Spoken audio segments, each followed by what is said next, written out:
What's good, everyone? And on this episode of Playconomics, we're going to give you an update on the FTC and Microsoft absolute debacle. Then, we're going to talk about, is The Last of Us 2 getting a remake?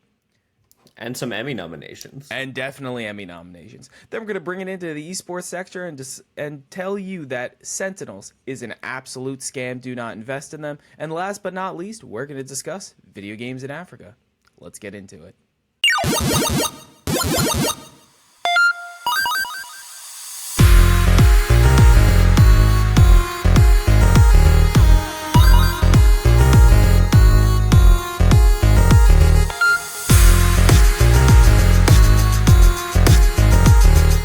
What's good, everyone, and welcome to episode 104 of the Playconomics podcast, where we break down the business behind your favorite video games and our favorite video games and provide you just a little, sometimes a lot, financial context for industry trends. I'm one of your hosts, Matt Mascari, and joined with me today, as always, this guy right over here, Bobby Kawecki, that's fixing his camera mid-intro.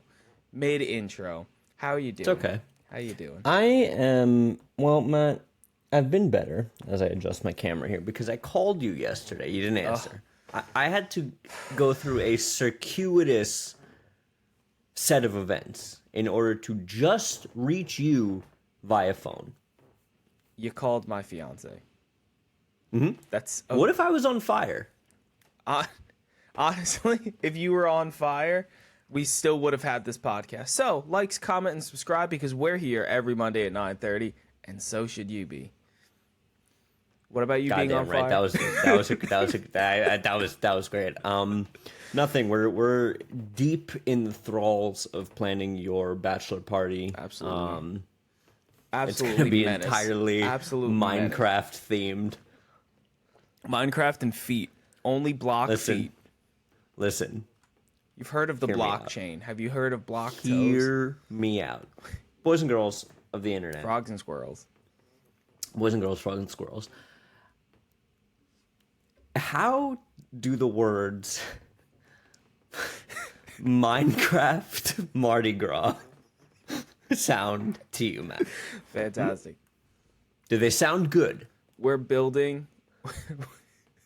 We're rebuilding New Orleans. Yeah, okay.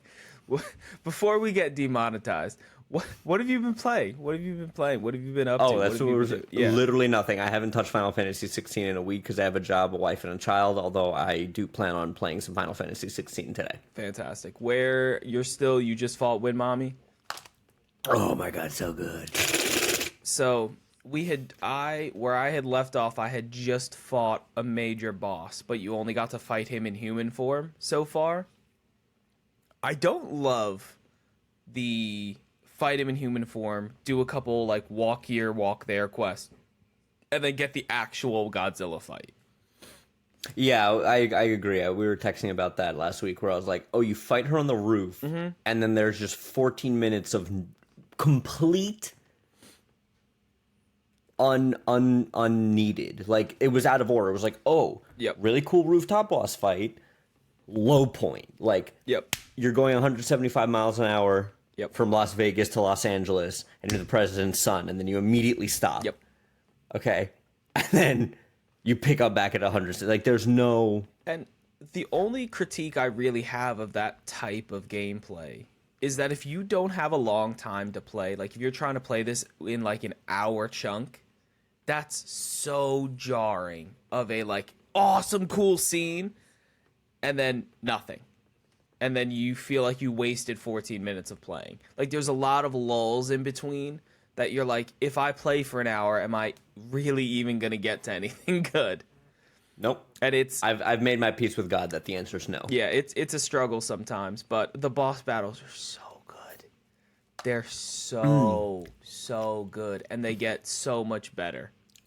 The last thing I played when I shut off the PlayStation or was about to play is the fight, or what appears to be a fight right after the wind fight. Where you're still in goat bear Godzilla form, and then someone else in your vicinity tells you to stop, and then turns into something. Yes, yeah. Yeah, it's cool. It's a cool cutscene, but you will not be fighting. It's a cool cutscene, but you'll not be fighting. And that is one of those two characters fighting doesn't make sense. Doesn't make sense for the both of you to fight like that. You just got another power up. You're obviously not killing that character. There was no reason for it to be. It's handled very quickly, and it doesn't feel bad because it's a spectacle to watch. So it's cool. It's cool.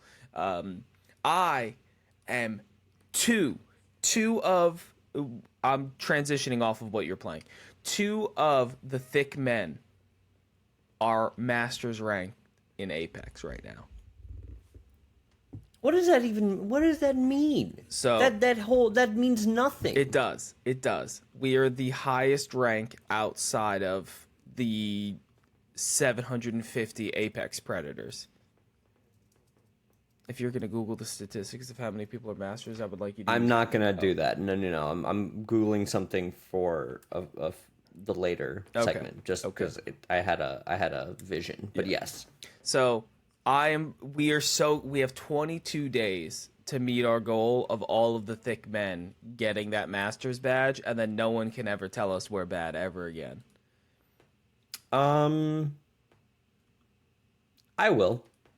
I mean, you'd be fundamentally and objectively incorrect just on the sheer fact that I have a master's badge and you don't.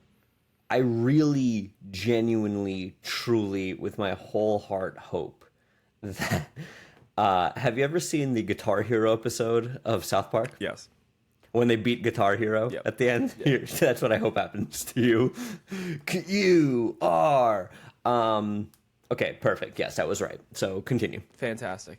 So I've been going, and by going hard, I mean I've dedicated 2 days this week, and like my video game time for 2 days to playing Apex instead of Final Fantasy, because this needs to be done in the next 22 days, because they're going to fix the ranked system so that I can no longer be a Masters player because I'm not actually good at the game.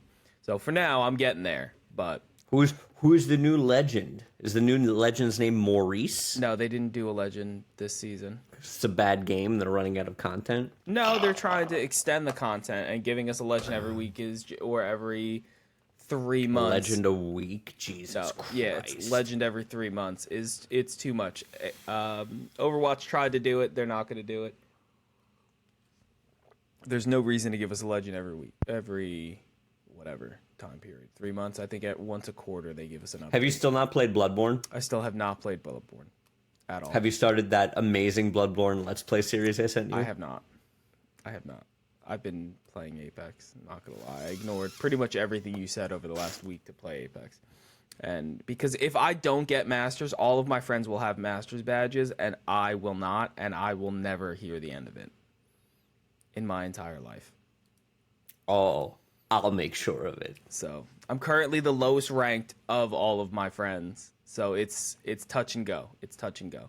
But you do care what we're playing. But what you really care about is financial context for industry trends. And we're going to get into probably the biggest video game news to ever have happened in the planet of the FTC and Microsoft. We have a quick update because I know Bobby's literally going to put his head I'm through my monitor. The computer. So I'm going to give you a quick update. This segment shouldn't take more than 3 minutes. Hang on, because we're giving you financial context for industry trends right up in your face. Status update. The FTC lost its ability to stop this deal from going through on July 18th, which by the time you're seeing this video is tomorrow. We could potentially have on Tuesday, July 18th, this deal be done in the books. We'll never have to talk about it ever again. The FTC did... Do you believe that? No. I'm sorry. Not even a little bit. Do you believe that? No. Do you believe in your heart that you people, you have a curtain with an off-brand Xbox controller and an Adobe stock music? Like, nothing on that curtain makes sense. Nope. None of it. None. First of all, okay, do you think... Yep. Let me tell you, this is going to look if this deal goes through, which, at this point, it probably will. Say it again. Say it again. Phil Spencer belongs in prison. Say it again. Say it again. The deal will probably go through at this point. Could you say it in like long form sentence that I could put in a clip? The deal will most likely Which go deal? through Which at this deal? point Just in time. say the Microsoft the Activision- creatively devoid and completely unabashed deal in which Microsoft is buying ABK because they don't have enough talent to make good games themselves is probably going to go through. Fantastic. Although if it doesn't, that's the greatest. That's the greatest pump fake of all time. If at this point it doesn't go through, man, let me tell you, pop champagne. Whoa. We would need to cancel the podcast because you would be unimaginably. I would be insufferable. Yeah, it just for my sanity, this deal needs to go through. For my own sanity.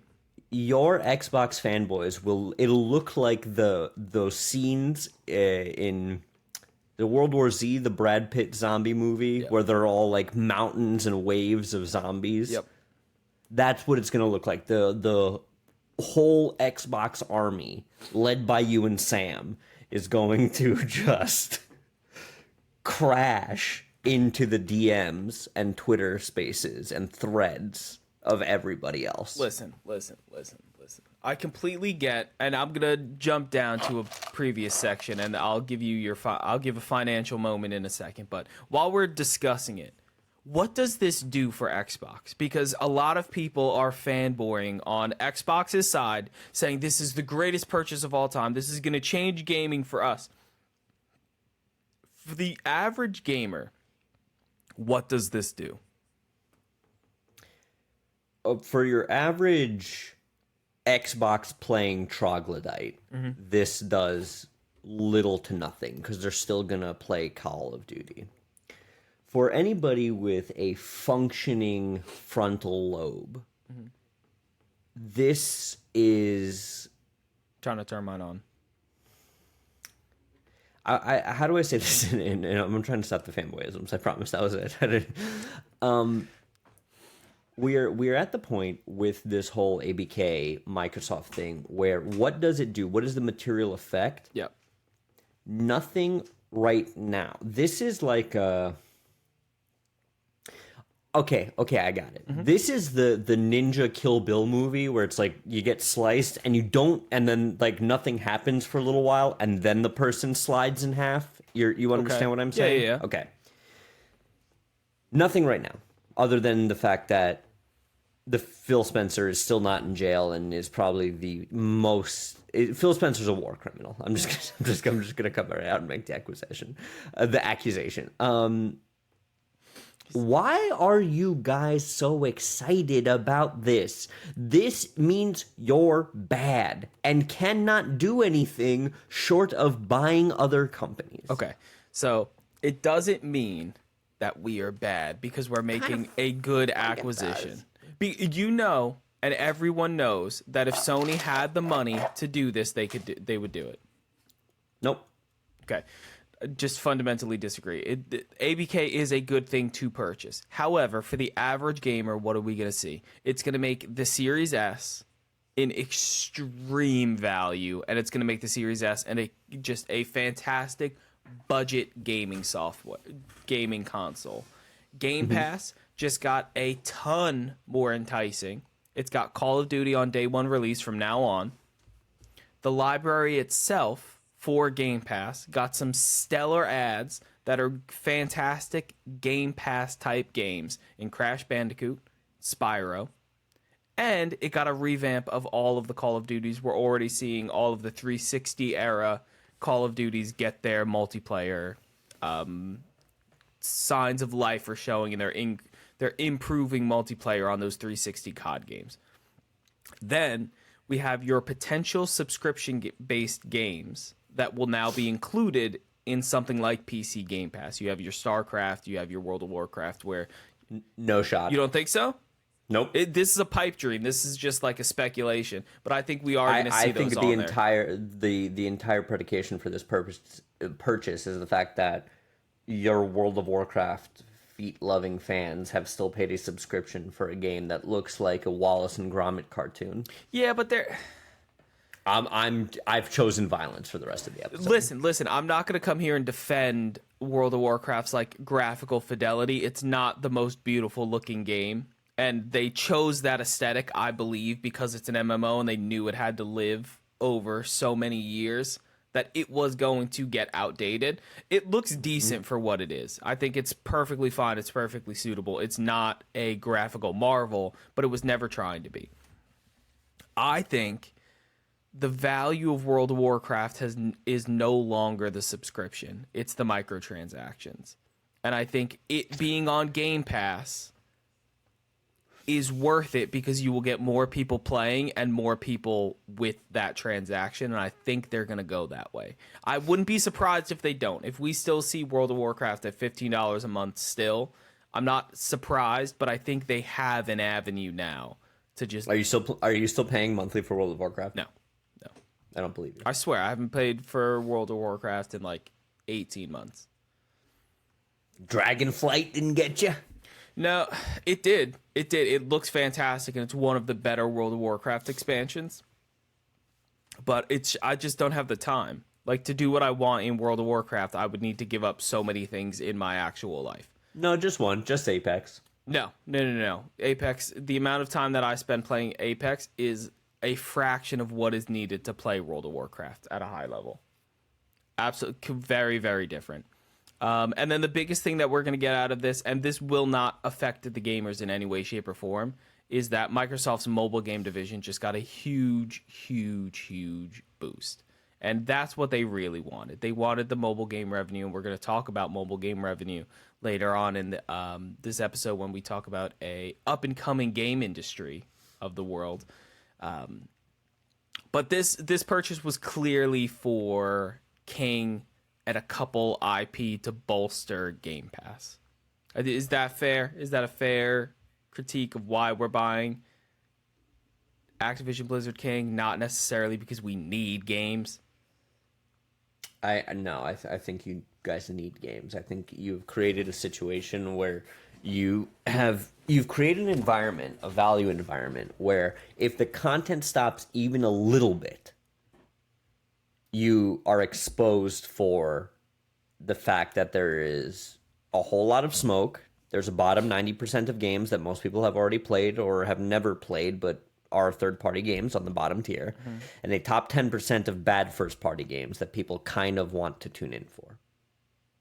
Yeah, but your big critique is that we don't have it. This doesn't do anything for our first-party games. I guess it technically gives us Call of Duty, but no one will ever recognize Call of Duty as an Xbox game, no matter how long they own this. No shot. Because you come on this podcast every single week, and your friends in the comments, oh, but Bethesda's an Xbox first party now. It is, but you have come on the show endlessly and said that no, Xbox doesn't get credit for Starfield. So I'm gonna wait a generation for them to put out Elder Scrolls 6. That'll be an Xbox game. Todd Howard's in the cell next to Phil Spencer. That's what I'm saying. We're never gonna be able to get credit for Call of Duty, no matter what.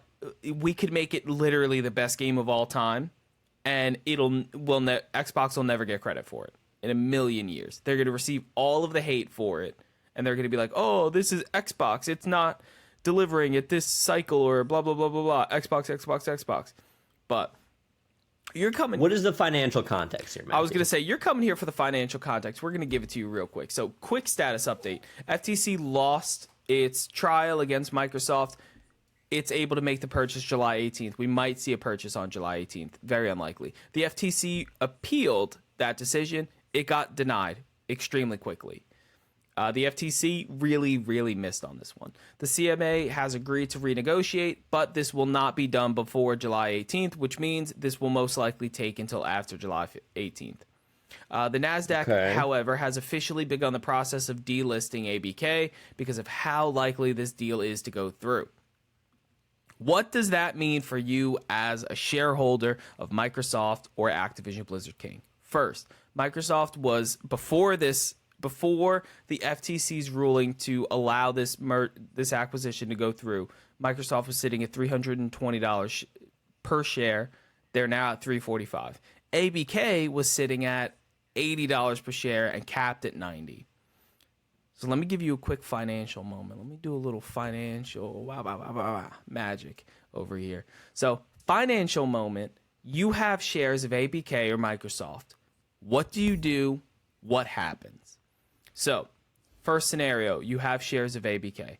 If you have shares of ABK, you've probably noticed that after the FTC news, your shares jumped from $80 to $90. And you're wondering why it only went up $10. It seemed to so starkly stop at $90. As soon as it hit it, no more growth. It's sitting at $90, and it will most likely sit at $90 until this deal goes through. The reason it stopped at $90 is because that is the purchase price Microsoft is offering per share for ABK.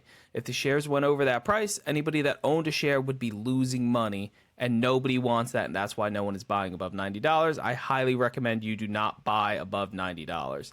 You will be losing whatever that difference is. Do not let the stock price of $90 make you think that ABK is getting this at fair market value. Before this acquisition it was announced, or before the acquisition was announced, we were seeing ABK trading at about $55 per share.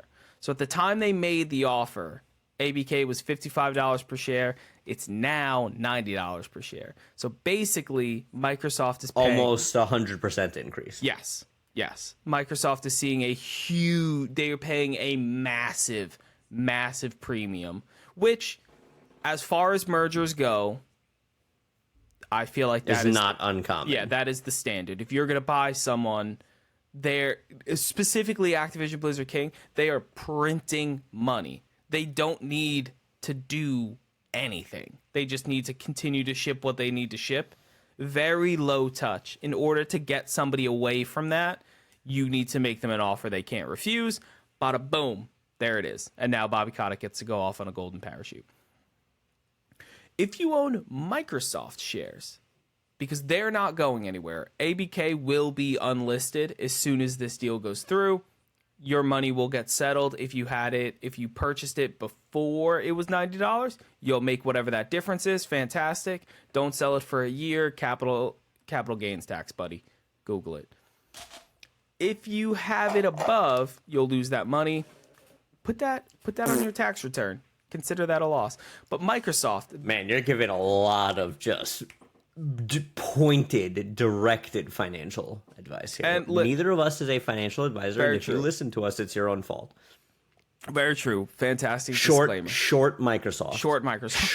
Short every option you can on Microsoft. So, Microsoft, what's happening with the Microsoft stock? Currently, it is on the rise because the news of this merger or acquisition going through is very good for Microsoft, and it's very good for the shareholders of Microsoft. So we're going to see their price go up. It went up from $320 to $345, like I had previously said. However, once this deal does go through, you can what do we? We're on the 16th, so by the 21st, this should get settled, right? No, just because of the CMA, I would give it till the end of. I don't think this closes before July. All right, so let's look at call options for. Oh, you're doing August 4th. You were really trying to get us kicked off of YouTube. So while you're looking that up, let me explain what's going to happen to the Microsoft stock in the next couple of weeks. After this deal goes through and they purchase ABK, you can expect the shares to drop. And you're saying, Matt, they just bought Call of Duty. How are their shares going to go down? Immediately following an acquisition, you have to pay a premium for the target company. You incur a ton of debt in order to be able to finance and pay for this acquisition. Long term, the share prices will go up. Short term, they are in a worse financial position because they have less cash on hand. They had to get rid of assets in order to purchase and make this deal happen. And they also had to generate a whole bunch of debt in order to get this to go through and have that money on hand. Short term, prices will drop, which, if you follow Playconomics, buy them dips, boys. When you see that dip, make that purchase. So I'm going to end this segment. Their financial moment is over. Bobby, give people very objective and not to be followed financial advice. I'm just looking at the call options here. I mean, this doesn't give me the numbers I want. I would love for Microsoft to go to 0, but that's not Okay. So, that's not gonna happen. So, Bobby, we already decided that both of us think that this deal is going to go through. My question to you is that I'm seeing a lot of Sony people on Twitter. I want you to give the people of Xbox a hope for a friend in Sony. And I want you to explain to all of the Sony fans out there why PlayStation banning Call of Duty to spite Xbox would be an incredibly stupid decision. Well, they would never do that, first of all. That's what I'm just saying. That is what Sony Twitter is currently calling for. Look, that's a ridiculous bluff on the level of borderline lunacy.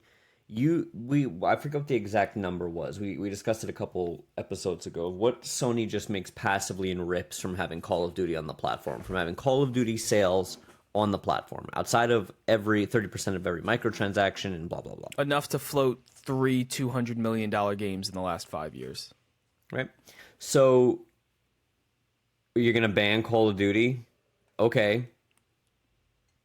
Then I want to see either mass second-party adoption where other people are making games for you, but they're exclusive to PlayStation, much like Final Fantasy 16, to continue to pad the pipeline. Or, hey, Sony, where's the games, bud? I know. We're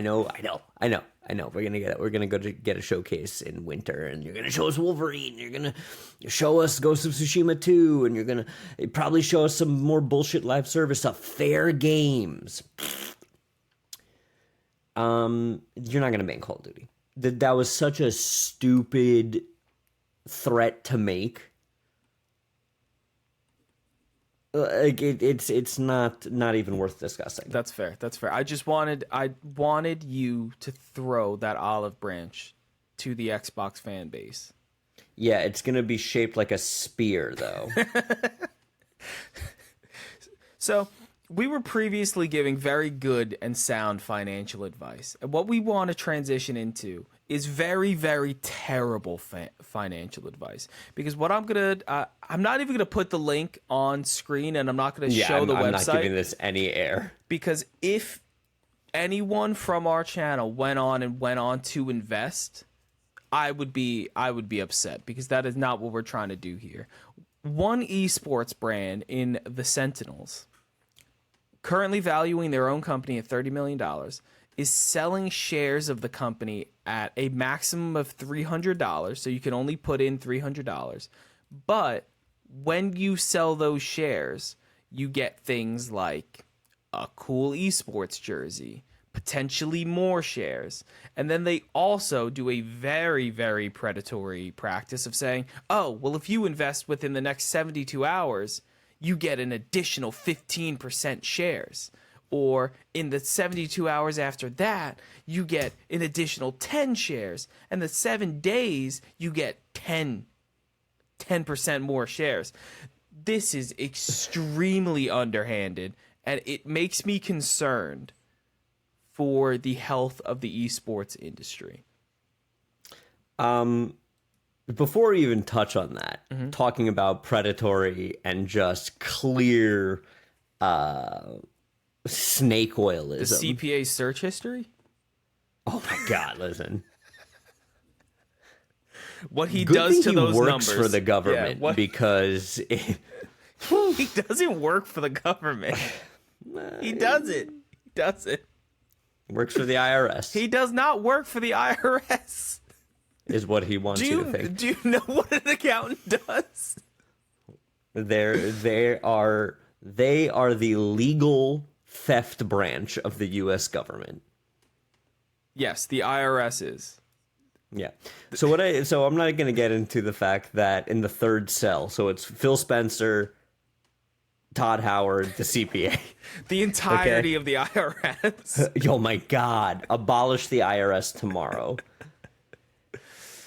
You send me this site, this sentinels.gg bullshit, right? Yep. And I'm like, I know this font, this brand package, this red hex code looks so familiar.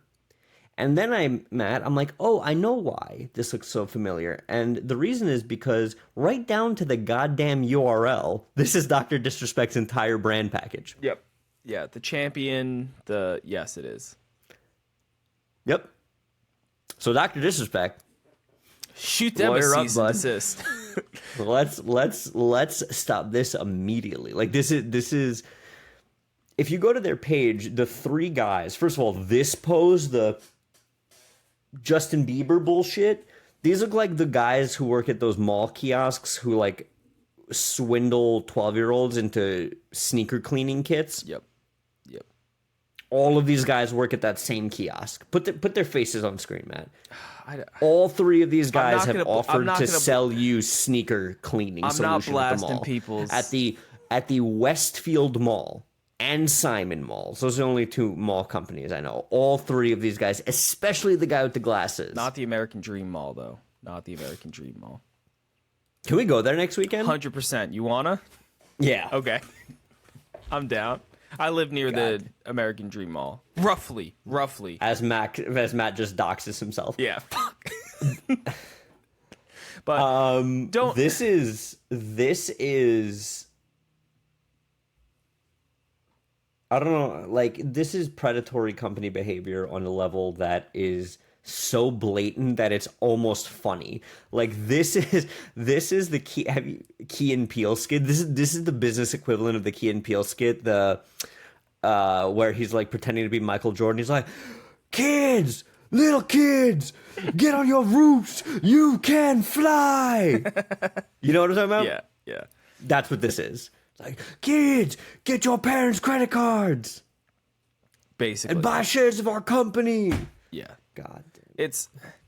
This is stupid people make stupid kids, and stupid kids make stupid choices, so let's just keep the cycle going. And like the way the website is designed is they're literally giving you a battle pass for how much money you were investing within their company. And if you are to be able to reserve shares with it. It's bad. Now hold on, because I think there is another market here.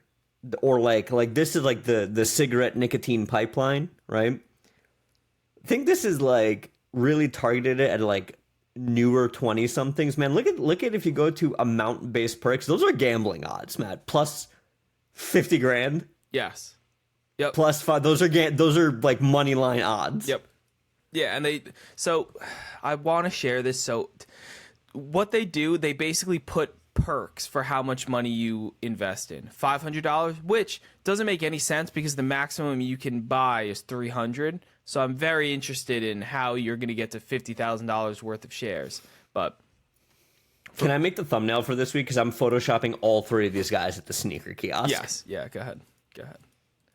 It's very predatory. I don't want to give it any more airspace, but for the people at Sentinel, do better.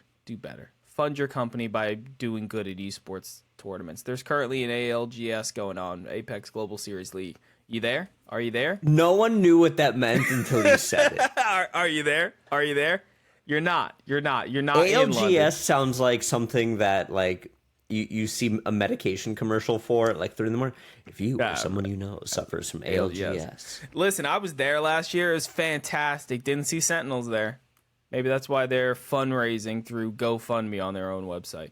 But we're going to transition to a very fun topic. We've been talking about a lot of Xbox, and I want to give the Sony people their time because as fitting during all of this Xbox news, a very high-profile PlayStation rumor shows up that The Last of Us 2 is getting remade and given additional content. Bobby, I haven't even finished the original The Last of Us 2. How much credence do you give that this game gets remade in such a short amount of time? Quite a bit. I mean, that's basically what they did with Last of Us 1, right? Like, Last of Us came out June 2013 on PS3. Last of Us Remastered dropped like November that same year on PS4, right? Last of Us 2, the version is already like one of the most beautiful games you've ever played. Yes. Right? Yeah, it's a good game. So, okay, you give me the 60 frames patch, you give me a little of this. The DLC thing I think is interesting because we're so far removed from it, right? I think I'm at the point where it's like DLC should be a inside of 6 month thing. Like, I know I'm gonna eat my hat on this. It's like, oh, I'm not gonna play that, but it's like I'm past Elden Ring, and I'm past Elden Ring to the point where it's like, if you had given me DLC like at the year anniversary, okay, we're 18 months out from Elden Ring now. You know what I mean? It's like, Okay. just fucking give me Elden Ring 2, right? So I think in terms of Last of Us 2, it's like it's been almost 3 years. Yep. Last of Us was 2020. It was during the pandemic. So like it's like just wait until the threequel, which everybody, there's the hubbub of the threequel is that the casting is out there for Last of Us 3 and factions and this, like, love to see The Last of Us love. I mean, HBO swept the Emmy nominations. That also dropped this week, where like every main actor and is from an HBO show, whether it's Succession or Last of Us. To be clear, Succession is a head and shoulders better show than The Last of Us on every level. Like, Succession is going to sweep. But nice to see Last of Us. Like, if Pedro Pascal wins Best Actor in a drama category for The Last of Us, I would love that. I don't know what I would do with myself, because that is such a, I never thought I would see this. Like, it's like the dog fair. catching the garbage truck. It's like, what do we do now? Yep, it's got it. Cool for the nomination, right? Neato. I still don't think Pedro Pascal was. The more time I've had to reflect on The Last of Us He's not show, your Joel. Here's how I'll say this.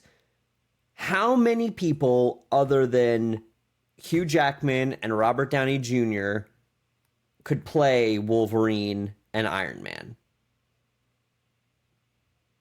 Like, it's very hard to put your head in that. Like, how many other Indiana Joneses are there than Indiana Jones, right? I get like, you. it is such a, this is top to bottom your thing that no one else could come close, right? I don't know. Pedro Pascal wasn't that. That's not my Joel, right? Like, I've given you several other people who I think could have done just as good of a job as Joel. True. And I think would have been equally memorable. That's fair.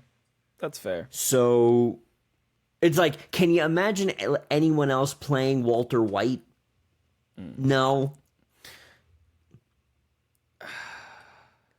No, or like, No. what's his name? When the best example of this, too, actually, is when they announced, I'm a huge Walking Dead fan. I've read every Walking Dead comic book. I stopped the show because they went off. They jumped the shark. Yep. But when they announced that Jeffrey Dean Morgan was going to play Negan, You lost your mind.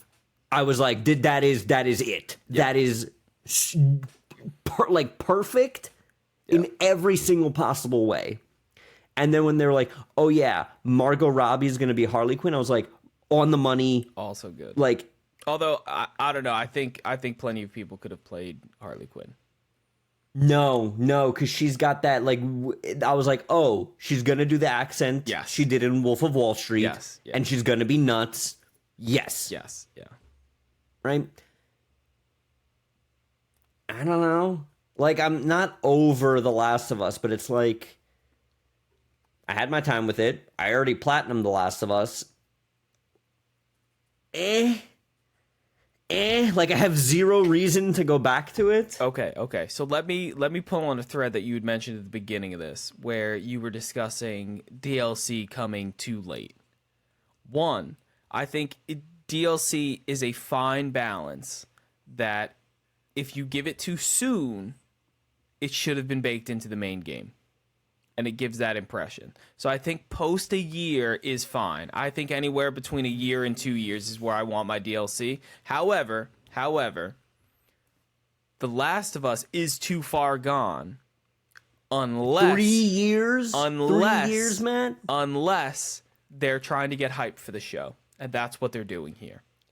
Look, we're in the middle of a writer's strike and an actor's strike, which I'm a SAG member, so if Fran Drescher is watching this, I love you in The Nanny, but the actors are striking. They're like, the Disney execs make too much money. You know who's not striking? Robert Downey Jr. Because he's like Iron Man and is richer than God. People are mad that Bob Iger makes too much money at Disney. Guys, we all know why we wanted the SAG card. It was so we could eat first in the craft line and get a little bit more money. Let's be honest about why we all have SAG cards here.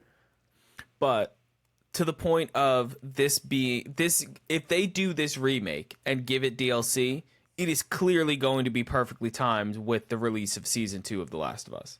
But the point about I brought up the strike, nothing's happening. There's zero happening. So you're saying there's zero fucking happening. Yeah, so you're saying there's no shot of that happening.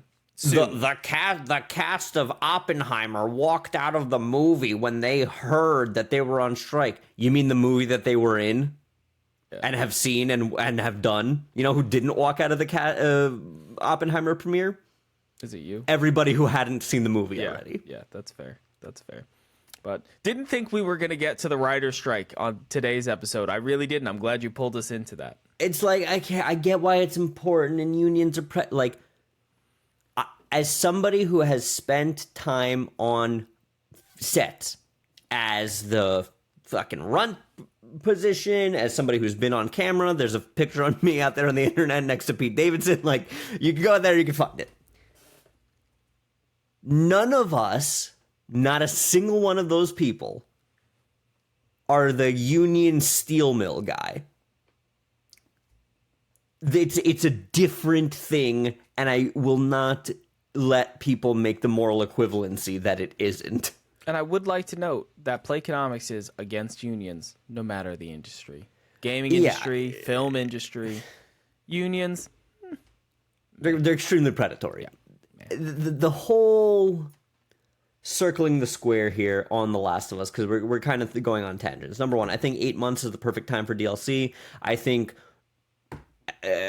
don't think this is teasing season 2 of the show. I think this is closer to teasing Factions and setting up part 3 than season 2 of the show. Well, look, Factions was a baked-in multiplayer mode in Last of Us 1. Yep.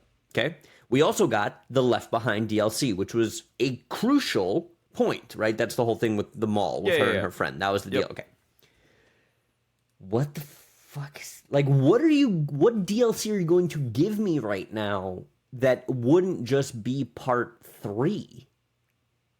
It would, or fact, like, I'm so... I don't know, because it could be anything from because it was a 5-year gap between Last of Us 1 and 2, right? Roughly. Yeah, but it could be within that period.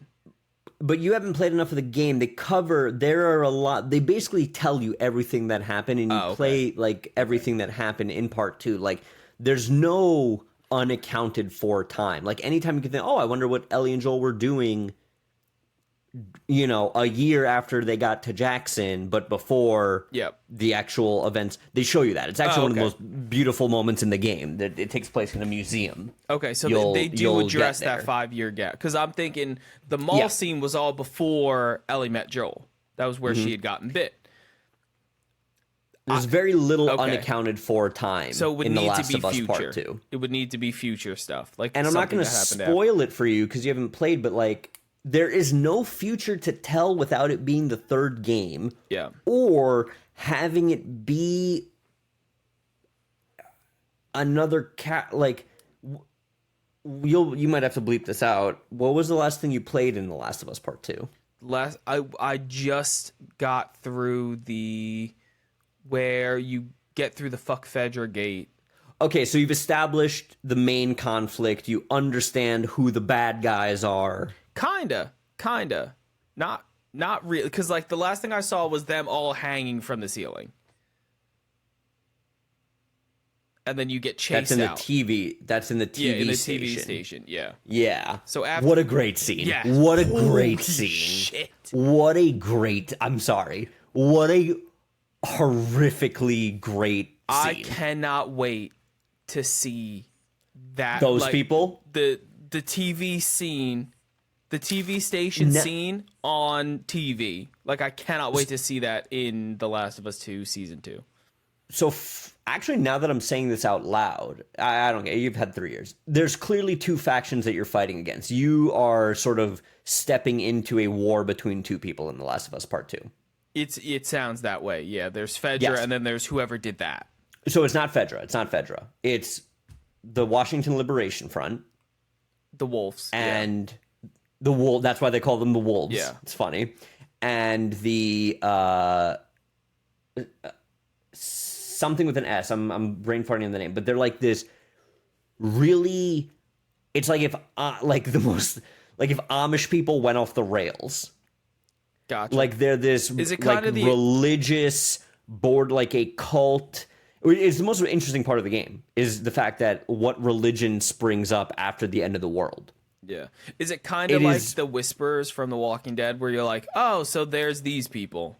Like there's... Yes, but so much more sinister. Like there's one scene in particular that is just like, oh. Damn. Oh, and you get a little bit of taste of that in the TV station. But unfortunately, everything you hear about them is through exposition of other characters. If there's a DLC for The Last of Us Part 2, my dream is you play as a Washington Liberation Front person, and you learn a shit ton more about the Seraphites, I think they're called. The cult. Yep. Because everything about them is so, like, they only communicate through whistles. And it is so... That is cool. So, like, there's one part where you play as Ellie that I want to say was the first time we actually saw the game.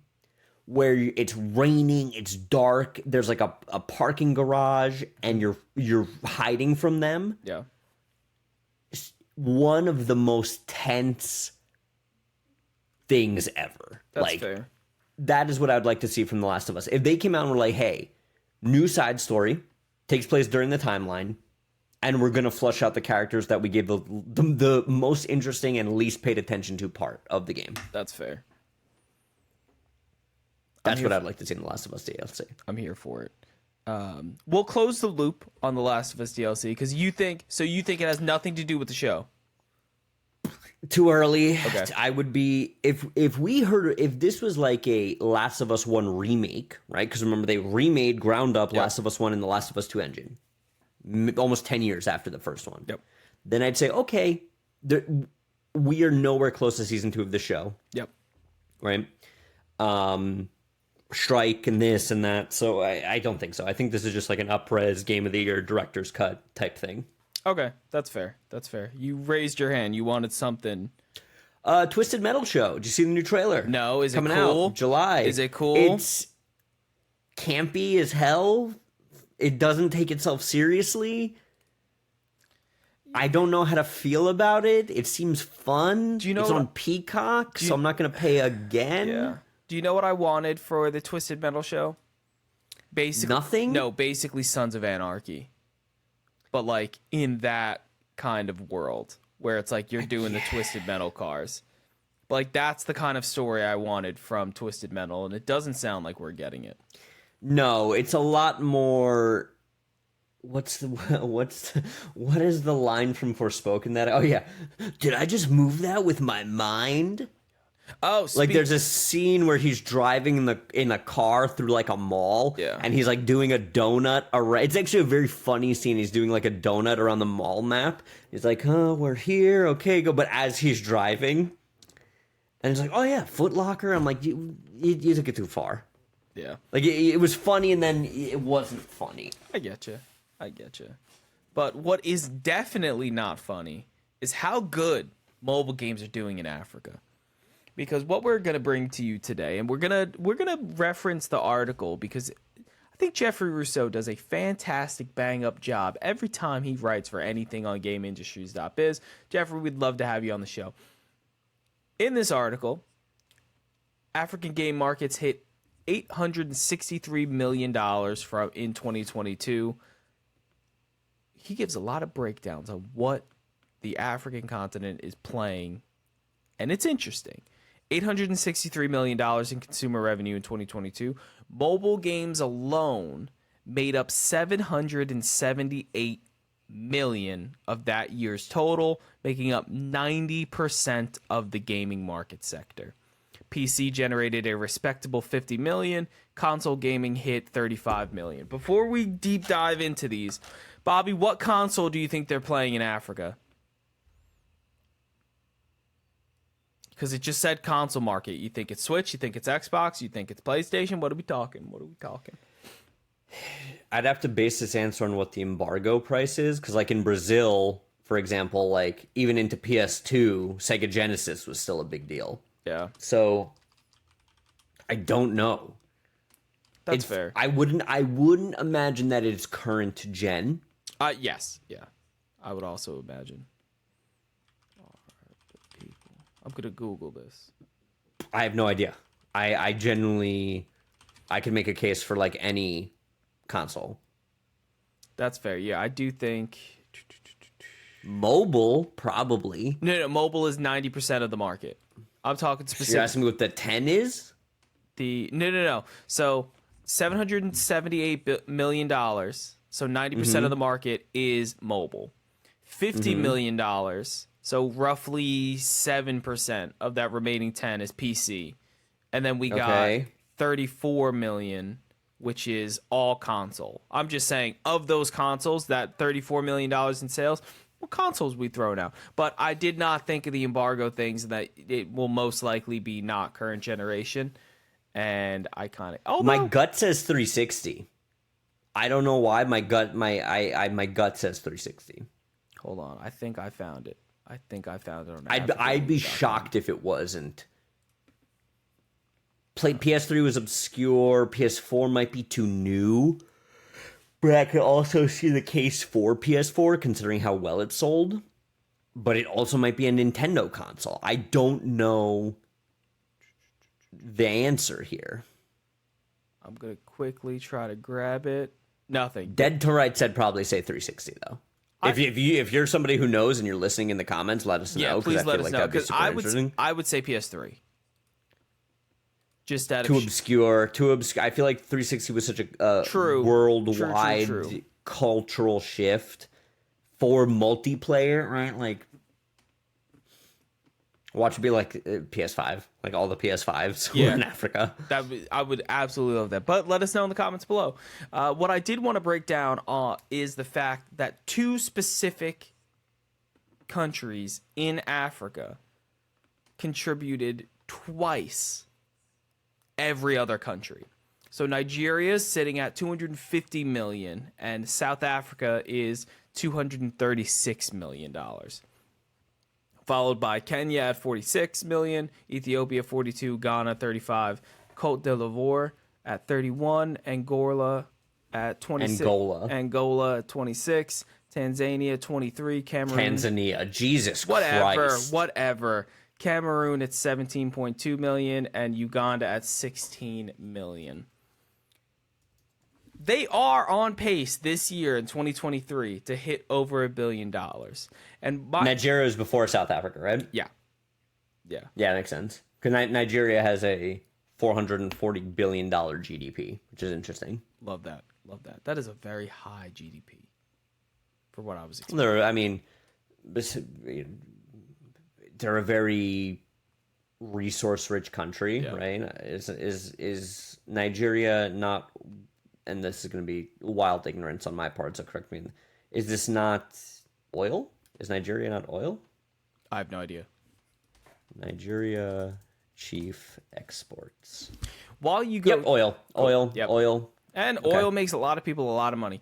But with this on pace to hit $1 billion, and the real reason I wanted to bring this to a topic is we are seeing a drastic increase of the gaming industry in places we wouldn't normally see it because of mobile games. I understand that mobile games aren't the peak of video games, and they're certainly not the best way to experience a video game. Do you think the existence of mobile games overall is good for the health of video games? Yeah, sure, why not? I mean, sorry if Diablo Immortal is your high watermark for gaming. It's not, again, it's not supposed to be a high, like, not every game is supposed to be game of the year. There can only be one. Mobile games are not designed to do that. They're designed to generate revenue so that you can float other games throughout the year. Yeah, I think mobile games are good for everybody, especially... Here's the case I'll make for mobile games. Mm-hmm. There's a kid who's going to play a mobile game in Nairobi, right? Yep. Which is the capital of Kenya, before you mispronounce it, Matthew. Who will down the line get inspired to the point where he will make the next good game.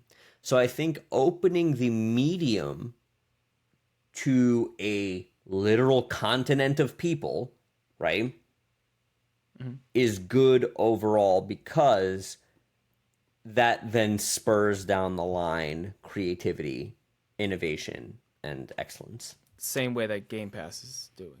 No, because Game Pass doesn't create anything. It allows access to a lot of games for a lot of people that wouldn't necessarily have access to them. Correct, but you pay for each mobile game. You're going to lose this. You pay to be on Game Pass, which then... But you don't pay for the games individually, and those games are then... But that's okay. ...backwardsly subsidized. I know, but that... Not doing this with you. No, but not doing this with you. I'm looking up the Radisson Blue Hotel in Nairobi. In your example... Playconomics Live. It doesn't need... The example you made had nothing to do with them spending money on a mobile game. It was... They experienced a game... Nairobi seems and then lovely this time of year. Decided to become a game developer and make the next greatest game. The same way that somebody that has Game Pass might pick up a game and be so inspired that they make the... I'm saying that Game Pass is National responsible Museum of Kenya? for the next The Last of Us type game. I'm saying it right now.